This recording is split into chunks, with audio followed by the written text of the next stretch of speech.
கடந்த 20 ஆண்டுகளாக இலங்கை மற்றும் தென்னிந்திய கேட்டரிங் துறையில் முன்னணி மற்றும் முன்னோடி நிறுவனமாக திகழ்ந்து தனது தன்னிகரற்ற சேவையின் மூலம் மக்களின் நன்மதிப்பையும் நம்பிக்கையும் பெற்ற ரூபீஸ் கேட்டரிங் நிறுவனம் தற்போது வென்யூ சோர்சிங், கேட்டரிங், டெக்கரேஷன் என முற்றுமுழுதான ஈவென்ட் பிளானிங் சேவையினை வழங்குகின்றது. உங்களது நிகழ்வுகள் எதுவானாலும் rubiescatering.co.uk உங்களது நிகழ்வுகள் எதுவானாலும் தங்கமான பொழுதாக மாற்றிட rubiescatering.co.uk.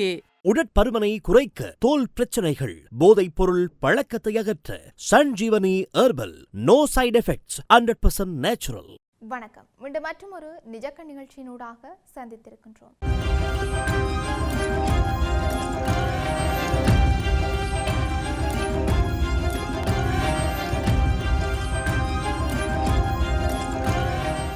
அமெரிக்கா மற்றும் ஈரான் இடையிலான போர் நிறுத்தத்தின் காலாவதி காலம் நெருங்கியிருக்கும் நிலையில் அமைதி பேச்சுவார்த்தைக்கான முயற்சிகள் இடம்பெற்று வருகின்ற போதும் முக்கிய எரிபொருள் விநியோக பாதையாக இருக்கின்ற ஹார்மோஸ் நீரிணை பெரும் முட்டுக்கட்டையை உருவாக்கியிருக்கின்றது. ஈரான் இந்த நீரிணையை நேற்று மீண்டும் முழுமையாக முடக்கியதோடு ஈரானிய துறைமுகங்கள் மீதான அமெரிக்காவின் முற்றுகை தொடர்ந்து நீடித்து வருகின்றது. அமெரிக்காவுடனான பேச்சுவார்த்தையில் முன்னேற்றம் எட்டப்பட்ட போதும் இரு நாடுகளும் அமைதி உடன்படிக்கை ஒன்றை எட்டுவதில் இருந்து தொலைதூரத்தில் இருப்பதாக ஈரானிய பாராளுமன்ற சபாநாயகர் முகமது பகர் கலிஃபவ் குறிப்பிட்டிருக்கின்றார். எனினும் அமெரிக்க ஜனாதிபதி டொனால்ட் ட்ரம்ப் ஈரானுடன் சிறந்த பேச்சுவார்த்தை இடம்பெற்றதாக குறிப்பிட்டிருந்தார்.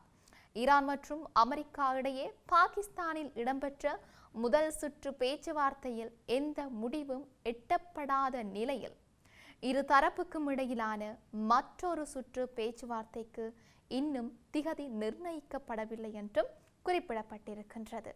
எனினும் எதிர்வரும் வெள்ளிக்கிழமைக்கு முன்னர் பாகிஸ்தானில் மீண்டும் பேச்சுவார்த்தை இடம்பெற வாய்ப்பு இருப்பதாக இரு பாகிஸ்தான் பாதுகாப்பு தரப்புகளை மேற்கோள் காட்டி அல் ஜசீரா செய்தி நிறுவனம் தெரிவித்திருந்தது. இதற்கான ஏற்பாடுகளாக பாகிஸ்தான் தலைநகரில் பாதுகாப்பு பலப்படுத்தப்பட்டிருப்பதாக அங்கிருந்து வரும் செய்திகள் தெரிவித்திருக்கின்றன. ஹார்மோஸ் நீரிணையூடாக கப்பல்கள் பயணிப்பதற்கு அதனை திறக்கும் அறிவிப்பை ஈரான் கடந்த சனிக்கிழமை வெளியிட்டிருந்தது. எனினும் அமெரிக்கா போர் நிறுத்தத்தை மீறி தொடர்ந்தும் ஈரான் துறைமுகங்கள் மீது முற்றுகையை மேற்கொண்டு வருவதாக குற்றம் சாட்டி ஹார்மூஸ் நீரிணையை திறக்கும் முடிவை ஈரான் வாபஸ் பெற்றிருந்தது. இந்த நீரிணையை கடக்க முயன்ற இந்தியாவில் பதிவு செய்யப்பட்ட இரு கப்பல்கள் மீது தாக்குதல் நடத்தப்பட்டதை அடுத்து இந்த குறுகிய நீர்ப்பாதையூடாக கப்பல் பயணங்கள் நேற்று முடங்கியதாக கப்பல் பயண தரவுகள் காட்டுகின்றன. சீனாவுக்கு சொந்தமான டேங்கர் ஒன்றும் இந்தியாவுக்கு சொந்தமான எரிவாயு கப்பல் ஒன்றும் நேற்று காலை கிழக்கை நோக்கி பயணித்தன. எனினும் அவை மீண்டும் திருப்பி அனுப்பப்பட்டதோடு நேற்று முன்தினம் நள்ளிரவுக்கு பின்னர் எந்த ஒரு கப்பலும் வளைகுடாவுக்குள் நுழையவோ அல்லது வெளியேறவோ இல்லை என்று கப்பல் பயணம் தொடர்பான தரவுத்தளம் குறிப்பிட்டிருந்தது. இந்த போர் சர்வதேச அளவில் எரிசக்தி நெருக்கடியை உருவாக்கி தற்போது 8 வாரங்கள் எட்டியிருப்பதோடு உலக எண்ணெய் விநியோகத்தில் 5 பங்கு வகிக்கும் ஹார்மோஸ் நீரிணை மூடப்பட்டிருப்பது எண்ணெய் விலையில் பெரும் அதிகரிப்பை ஏற்படுத்தி இருக்கின்றது. எதிர்வரும் நவம்பரில் இடம்பெற இருக்கின்ற இடைத்தேர்தலில் காங்கிரஸ் அவையில் தற்போது இருக்கின்ற குறுகிய பெரும்பான்மையை தக்கவைக்கும் முயற்சியில் ட்ரம்பின் குடியரசுக் கட்சி முயன்று வருகின்றது. சிரேஷ்ட தேசிய பாதுகாப்பு ஆலோசகர்களை கடந்த சனிக்கிழமை வெள்ளை மாளிகையில் சந்தித்த ட்ரம்ப் ஈரானுடன் அமெரிக்கா சிறந்த பேச்சுவார்த்தையில் ஈடுபட்டதாக குறிப்பிட்ட போதும் அது தொடர்பில் வேறு விவரங்கள் கூறவில்லை. மறுபுறம் ஈரானின் தலைமை பேச்சுவார்த்தையாளர் கலிஃப் அரச ஊடகத்தில் பேசிய போது கூறியதாவது: நாம் வலியுறுத்தும் சில பிரச்சனைகள் இருக்கின்றன. அவர்களுக்கும் தங்களுடைய மீற முடியாத வரம்புகள் இருக்கின்றன. ஆனால் இந்த பிரச்சனைகள் ஒன்றோ அல்லது இரண்டோ மட்டுமே இருக்கலாம் என்றார். கடந்த பிப்ரவரி 28 ஈரான் மீது அமெரிக்கா மற்றும் இஸ்ரேல் இணைந்து நடத்திய தாக்குதலை தொடர்ந்து வெடித்த இந்த போர் பிராந்தியம் எங்கும் பரவியதோடு ஆயிரக்கணக்கானோர் கொல்லப்பட்டிருந்தார்கள். இதில் அமெரிக்கா மற்றும் ஈரானிடையே எட்டப்பட்ட 2 வார போர் நிறுத்தம் புதுப்பிக்கப்படாத பட்சத்தில் எதிர்வரும் புதன்கிழமை முடிவுக்கு வரவுள்ளமையும் குறிப்பிடத்தக்கது. இந்த போரின் மற்றொரு முனையாக லெபனான் மீதான இஸ்ரேலின் உக்கிர தாக்குதல்களுக்கு 10 நாள் போர் நிறுத்தம் ஒன்று எட்டப்பட்ட போதும் தெற்கு லெபனானின் பிந்த் ஜைபல் நகரில் கட்டடங்களை இடித்து வரும் இஸ்ரேலிய படை ஹிஸ்புல்லா போராளிகளுடன் உக்கிர மோதலில் ஈடுபட்டு வருவதாகவும் அங்கிருந்து வரும் செய்திகள் தெரிவித்திருக்கின்றன.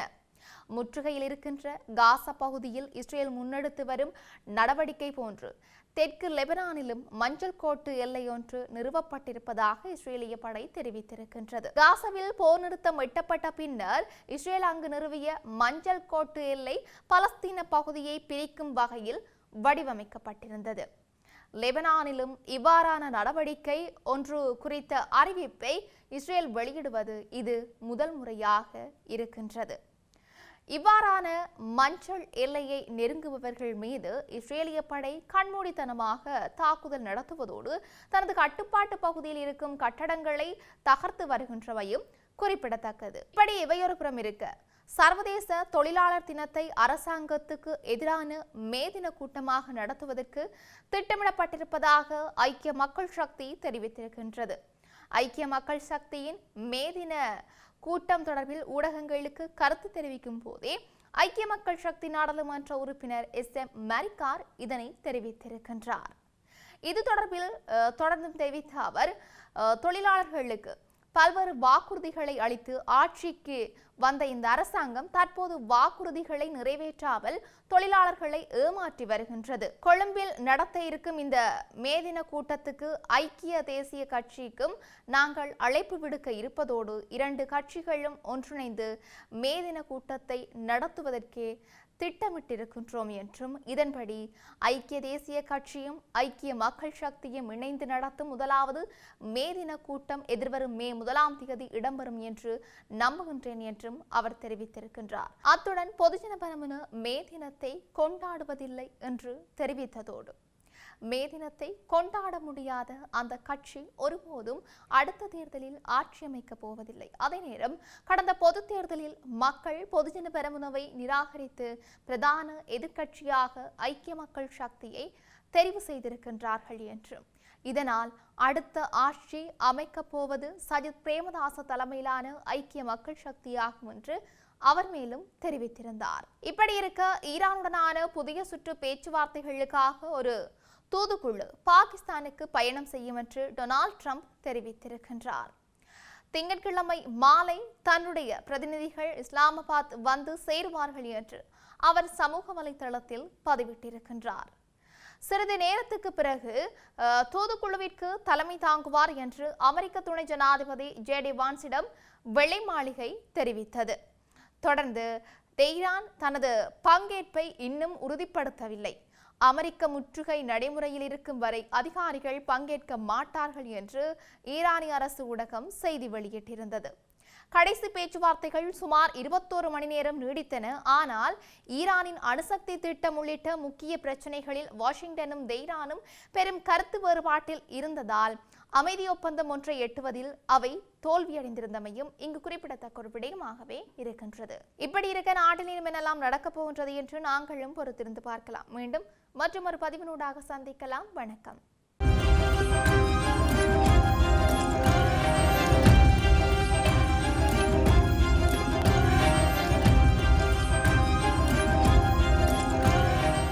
உடற்பருமனை குறைக்க, தோல் பிரச்சனைகள், போதைப் பொருள் பழக்கத்தை அகற்ற Sanjeevani herbal. No side effects, 100% natural.